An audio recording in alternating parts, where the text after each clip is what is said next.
Good morning, and welcome to the Unitarian Universalist Congregation of York. My name is Paula Whithauer. My pronouns are she, her, and I am your worship associate for today's service alongside our minister, Reverend Christin Green. This second Sunday in August brings us to the third in a series of summer-themed explorations, Campfire Theology. Each service in this series will ask, where do people encounter wisdom, meaning, connection, and transcendence in everyday life? Keep an eye on the beacon to respond to Rev. Christin's surveys on each topic to contribute. If you're looking for your next summer read, consider The Four Agreements, companion book by Don Miguel Ruiz. There will be a community discussion in a few weeks on Sunday, August the 30th, after the service in the Carriage House, hosted by the Adult Faith Development Committee. Snacks will be provided. Represent UUCY at the second annual Radical Solidarity Conference in Harrisburg on Friday, September the 4th, organized by GLO Harrisburg and the LGBT Center of Central Pennsylvania. This gathering is more than a conference. It's an investment in community care, resilience, and collective liberation. Families here today with very young children who would like childcare during worship may access our nursery, which is staffed and available downstairs.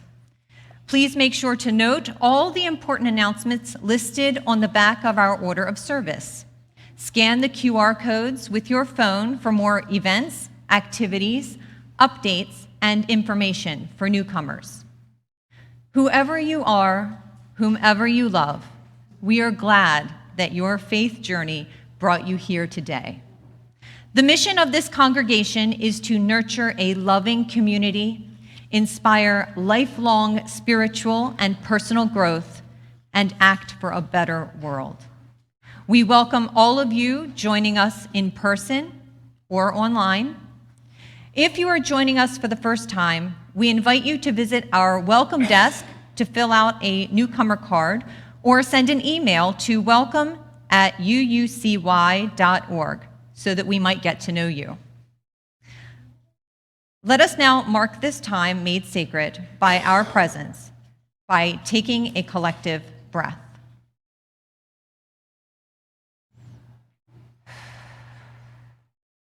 Again, welcome to UUCY.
As Juniper comes forward to light our chalice, the symbol of our living tradition here in the sanctuary, you are also invited to light a candle or a chalice of your own if you are joining us remotely. This morning, I offer words entitled Soul Fire by Anastasia Birosh. As we light this flame of hope May our congregation become a kaleidoscope of souls and people. In the presence of this flame, in me, in you, in us, is an invitation to sit at the table or around the campfire. May we tend our soul fire through these challenging and trying times to open the hearts and minds of all who enter our doors.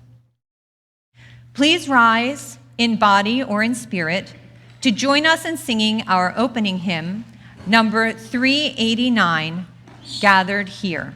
Number 389.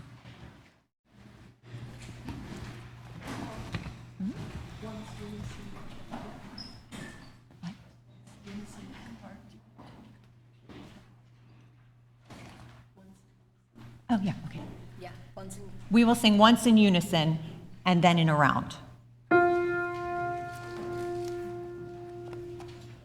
Gathered here in the mystery of the hour, gathered here in one strong body, gathered here in the struggle and the power, Spirit draw near.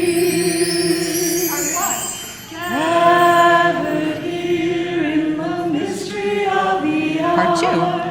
Gathered here in the mystery of the hour, gathered here in one strong body, gathered here in the struggle and the power, Spirit draw near.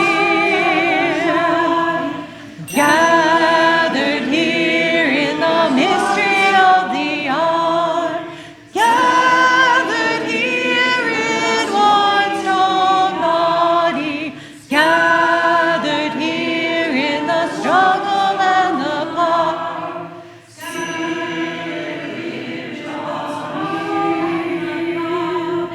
Spirit draw near.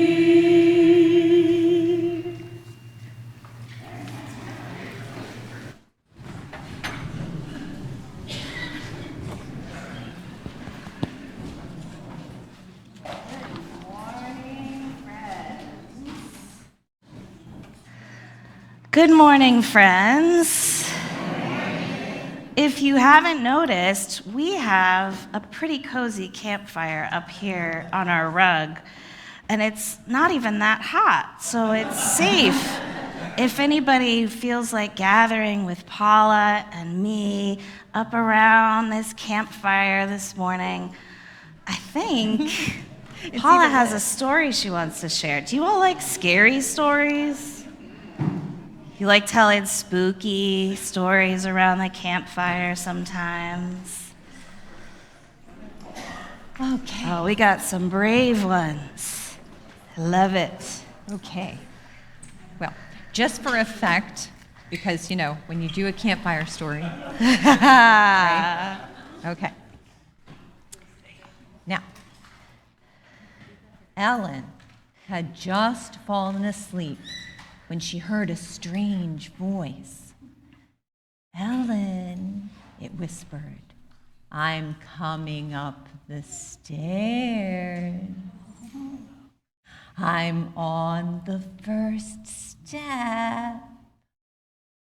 Now I'm on the second step. Ellen got scared and called her parents, but they didn't hear her. They didn't come. And then the voice whispered, Ellen, I'm on the top step. Now I'm in the hall. Now I'm outside your room. Then it whispered, I'm standing right next to your bed. And then, I've got you! Ellen screamed, and the voice stopped. Her Her father rushed into the room and turned on the light. "Somebody is in here," Ellen said. They looked and they looked, but nobody was there. The end. So was that scary? Yeah? Well, in the story, Ellen was scared, right? But she called for her parents to come and help her, and when her dad came, there was nobody there. Sometimes maybe our minds convince us that something scary is there when it's not really. But what do you like to do when you feel scared? What helps you to feel not scared?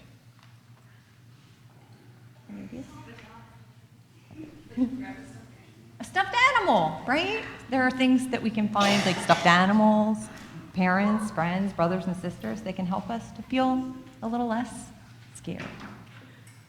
Now we're going to sing a song about what we do when we're afraid as you go back to your seats. Our song is called When I Am Frightened. It is 1012. Thanks, everybody.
We dedicate time in our service each week to address what we call matters of the heart. We center our hearts, and minds, and bodies in a moment of meditation. And today, our meditation gathers us around the symbol of this campfire, while I offer words written by Tamara Liebeck entitled, "A Prayer of Purpose and Inner Fire."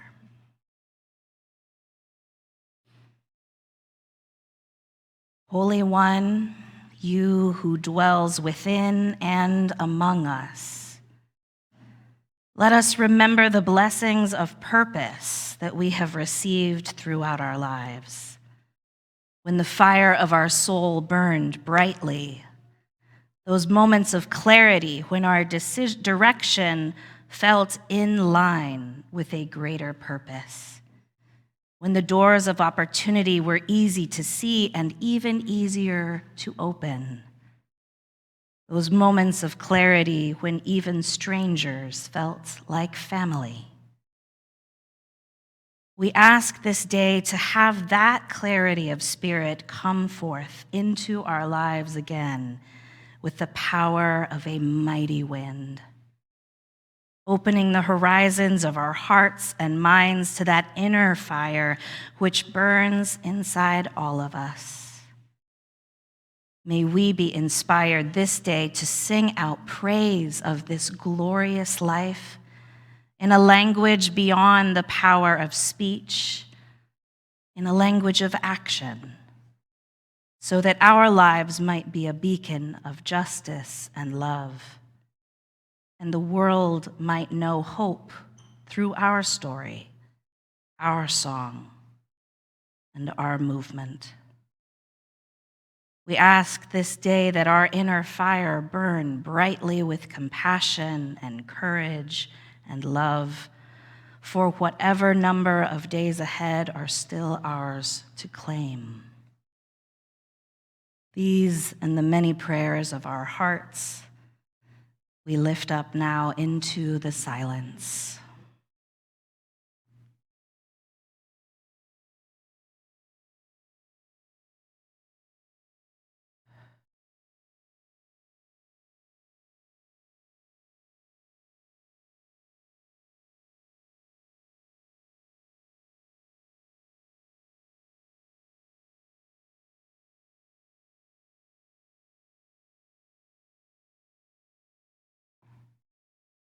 Amen.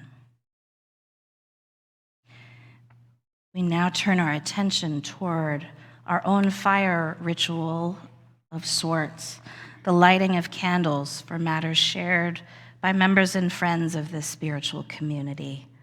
We will light a candle for each joy and each sorrow, for small moments of happiness and deepening concerns within your heart. All are welcome to share any time during the week on our website or write a note and place it up here on the pulpit. I will also check in with our folks on Zoom and let you know what is on their hearts. We light a candle of appreciation for the many hands and hearts who offer their gifts of service. And as we learn their names and faces, may we extend our own gratitude to Susan for greeting us at the door, and Zen and Nova for offering warmth at our welcome desk, Connie for providing these beautiful flowers that Robert brought in on her behalf, Kathy and Lynn filling in as ushers today. I believe Joan and another party is going to count our collection, and somebody's selling gift cards, and others are brewing our coffee, and Robert and Doug and Sarah work tirelessly to make sure that we stay online all over the world.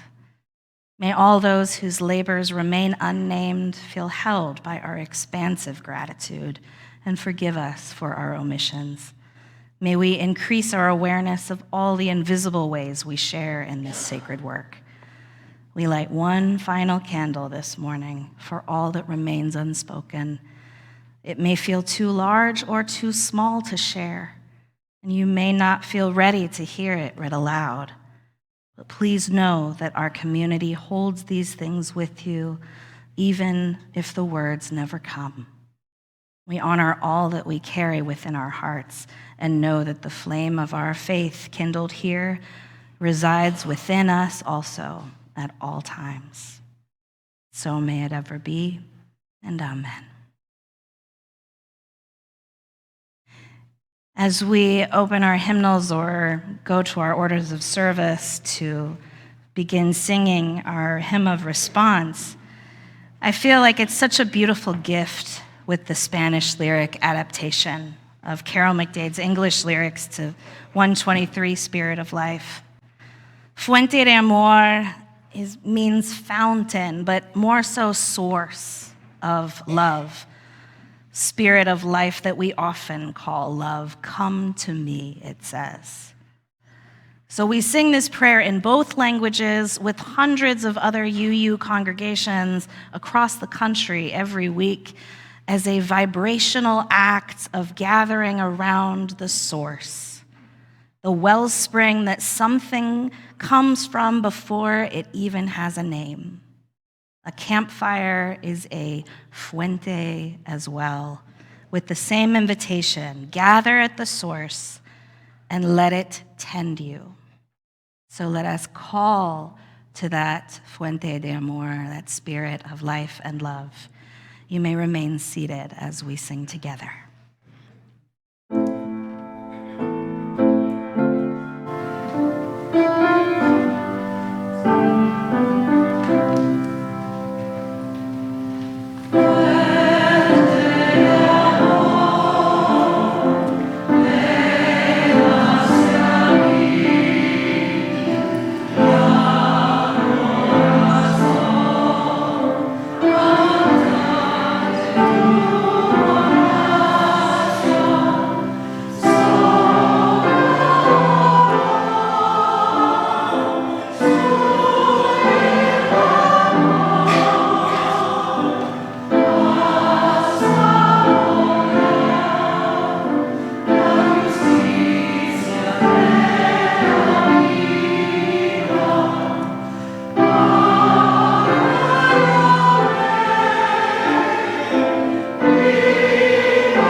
Thank you, Lisa, Paula, Jesse.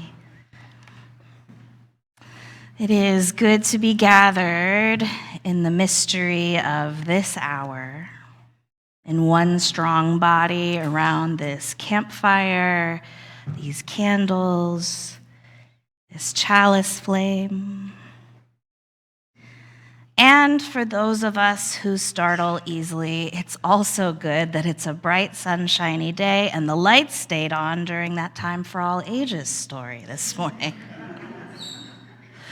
I know I'm not the only one who remembers that book series, Scary Stories to Tell in the Dark. The Voice, that story in particular, has had me spooked for decades. So I'm glad that I'm no longer alone. That does feel better. And here's something interesting. Did you know that our brains can't actually tell the difference between a real threat of someone coming for us and a well-told story? It's true, it's science. You aren't silly or weak for feeling what you felt when she was talking. Because when Paula told the story this morning, the same part of your brain that would fire if someone actually were climbing up the stairs, the amygdala, it fired anyway. And some of us felt our heart rate increase and maybe our muscles tensed up, or a small flood of adrenaline on behalf of the threat that was never even there. Spooky.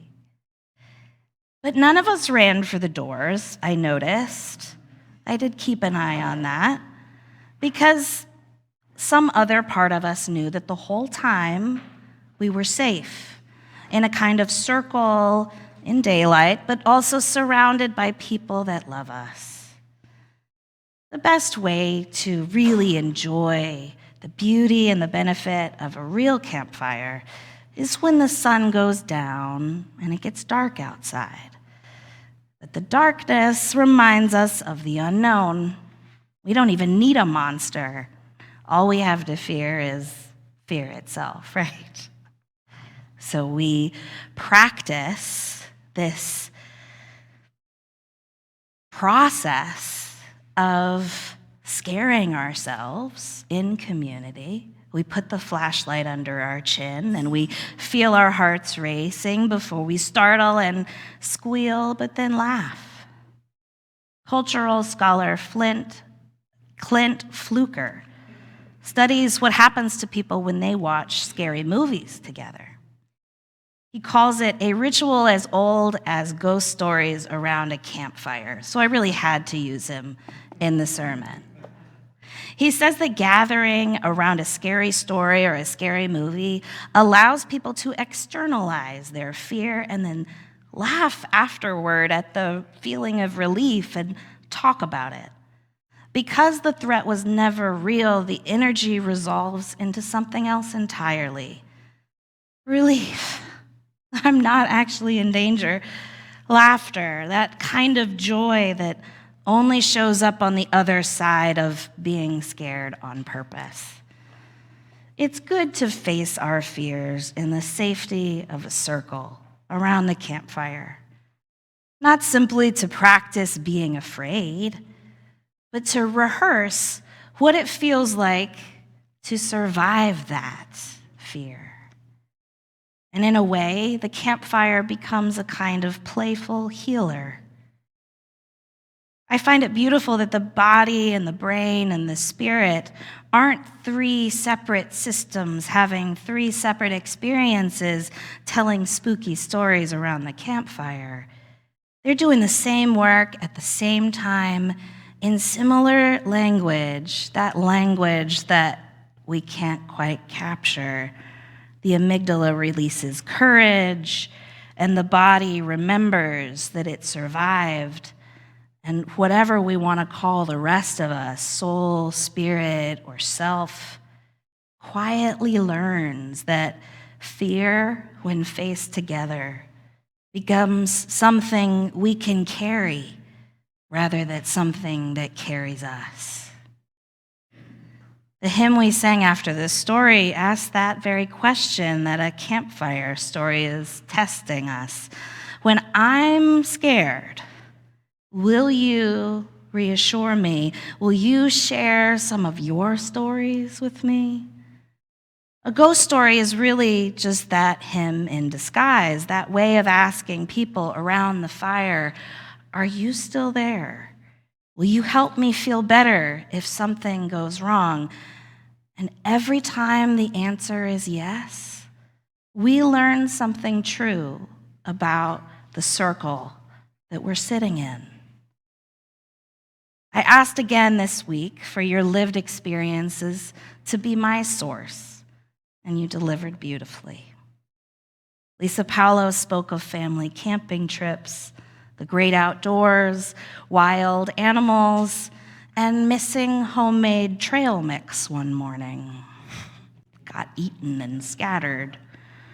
Sometimes we gather around the campfire and the thieving raccoons return to the scene of the crime. And through some campfire magic, or perhaps theology, laughter and lessons come together in the same breath. Gotta hang that stuff up. Can't leave it out. An anonymous submission began with the simple description of cooking over a campfire, the roasting, the toasting, the burning, the laughing, and then the seemingly mundane acts of watching and waiting, tending in relative silence. The author claims in conclusion that no great wisdom was discussed around these reflective fires. And yet, she also writes that she wishes she had kept a journal of those memories and moments. The campfire illuminates what is truly profound and meaningful. And human beings have been arranging themselves around fire for longer than we have had religion to explain to us why. Before there were scriptures or songs and hymnals, before any of us even had words for the divine, there was already this circle, flame, faces aglow around it. Fire doesn't wait for us to have the right words. It's meant something to us before we even needed them. And we know fire like this well as Unitarian Universalists in this congregation. Every winter, as the wheel turns toward the shortest, darkest days, the congregation gathers around our fire ceremony and ritual on purpose to mark an ending and to ask for what's next. What's strange, and maybe not strange at all, is that summer asks us the same thing. A different hemisphere of the year, but the same element and the same hunger. We do this every week, too, in miniature, kindling a flame that we know we're going to extinguish later. And we say the extinguishing does not bring it to an end, but that the truth and the warmth and the commitment continue home with us anyway. A campfire is so similar, just older and bigger and slower to go dark. The ash in the morning is not proof the fire is over. It's proof that it happened. It was here. Deb remembers council fire as part of the weekly rhythm of summers at camp with her dear friend Jody. At the end of every week at camp, everyone would gather and reflect and share and sing. And these council fire rituals began when they were young campers and continued as they became counselors. Through the years, they remained every bit as magical, creating enduring memories that still inspire joy and connection decades later. Simple rhythms, simple elements. Deb calls it council fire. We call it chalice lighting on Sunday mornings. The same instinct to build a contained flame and gather around it on purpose. And trust, before you've even lit the match, that whatever happens in that light will outlast the light itself. Those memories, those songs, those conversations, the glimmer that you see in someone's eye, it outlasts that life of the fire. And in a way, the fire calls us back to our most elemental selves, which is perhaps why we can call these memories up so vividly, the way Jody still could in her sharing. She writes that camp is the only place in the world where she feels she knows every blade of grass, every tree, every smell. And she recalls a night as a camp counselor when the fires had died down and the campers were in bed and the full moon glow was rising over the mountain, reflecting on the lake. She had to lay down and receive its light, and said she felt perfectly connected to the universe. The fading embers of the campfire made way for a new homing beacon rising overhead. And the truth is, we do know ourselves more deeply when we remember how connected we are to the world around us, to the quiet stillness and beauty of the delicious dark that makes way for a campfire to crackle, for our storytelling, for the flames to dance alongside the fireflies or the shooting stars or the moon. We are connected. We are from the fire. We will go back to the fire. Blessed be. May it be so.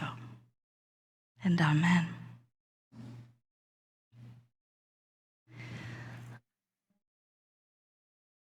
I invite you to gather around the campfire in song by rising with me in body or spirit to sing our hymn of response, Turn the World Around, 1074.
We now invite you into a spirit of generosity as we collect our weekly offering. Each month, we commit to share our collection with a community organization that upholds our values. This month, our Share the Plate partner is UUCY PA. As the Unitarian Universalists, we covenant to affirm the inherent worth and dignity of every person. We endeavor to create beloved communities and to uphold the democratic process. But these values cannot live on the pages of our principles alone. They require bold, sustained action in our state capital and within our local communities. That is why UUCY PA exists.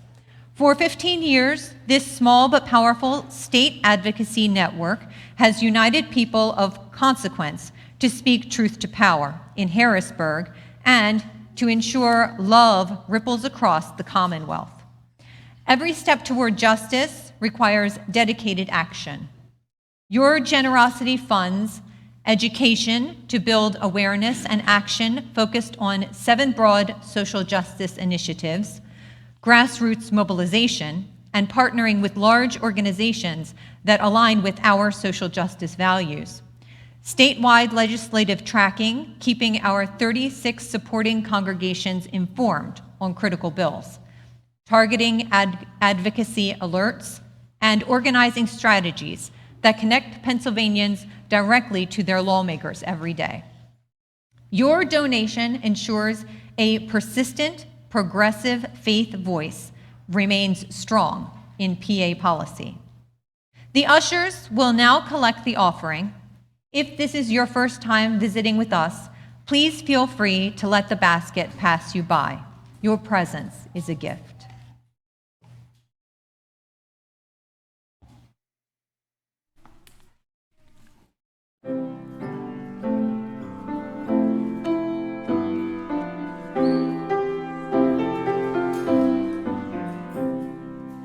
Make new friends, but keep the old.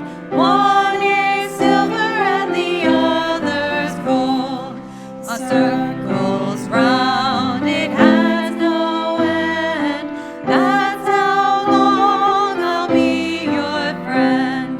A fire bright, it warms the heart.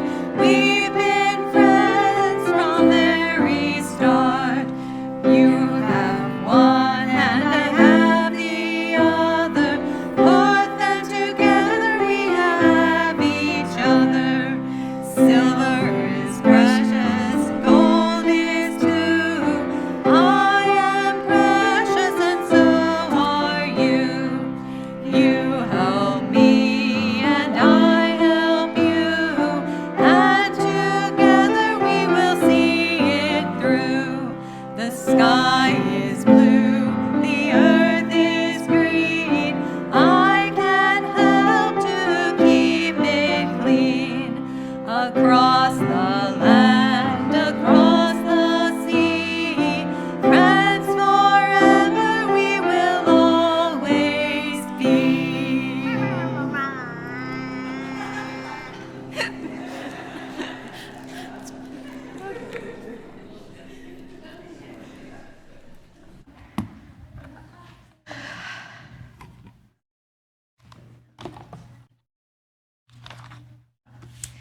Please join us in extinguishing our chalice and your home chalices, if you have them, with the words that are printed in your order of service. We extinguish this flame, but not the light of truth, the warmth of community, or the fire of commitment. These we carry in our hearts until we are together again.